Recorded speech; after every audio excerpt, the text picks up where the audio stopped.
नमस्कार, मी गौरी सूर्यवंशी. एस मराठीमध्ये आपलं स्वागत. वळूया आजच्या बातमीकडे. शासनाने वृक्षतोड थांबवावी म्हणून कुऱ्हाडबंदीचा कायदा काढला तरी देखील कुऱ्हाडबंदी असलेल्या चिंच, लिंब, आंबा यासारख्या झाडांचीही कत्तल केली जाते. भोकरदन तालुक्यात गावखेड्यात मोठ्या प्रमाणात अवैध वृक्षतोड होत असल्याने व कुऱ्हाडबंदी कायद्याचे मात्र 3 वाजले. विशेष बाब म्हणजे या प्रकाराकडे वन विभागाचे साफ दुर्लक्ष.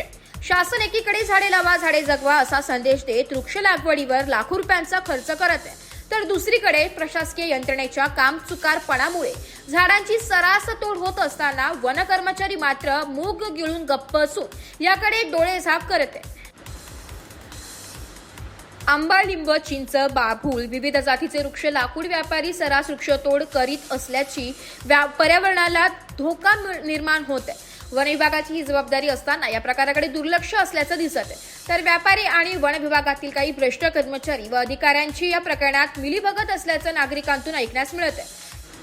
यामुळेच की काय कुऱ्हाडबंदी असतानाही मोठ्या प्रमाणावर वृक्षतोड होत असल्याचं दिसून येत असून हरित आच्छादन कमी झाल्याने होणारे हवामान बदल आणि त्याच्या प्रतिकूल परिणामांबाबत सातत्याने चर्चा केली जाते.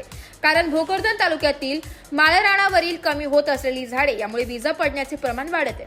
ढगातून अत्यंत वेगाने वीज जमिनीकडे जात असल्याने काही वेळातच होत्याचे नव्हते होत असून उदाहरण द्यायचे झाल्यास भोकरदनमध्ये गेल्या 15 दिवसांमध्ये वीज कोसळून अनेकांना आपला जीव नाहक गमवावा लागला असून कोठेतरी यावर कठोर पाऊल उचलणे आता तरी गरजेचे होऊन बसले.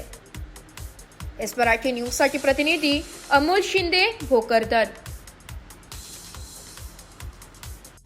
अशाच नवीन ताज्या घडामोडी जाणून घेण्यासाठी आमच्या एस मराठी न्यूज चॅनलला लाईक करा, शेअर करा, सबस्क्राईब करा आणि बेल आयकॉनला क्लिक करायला विसरू नका.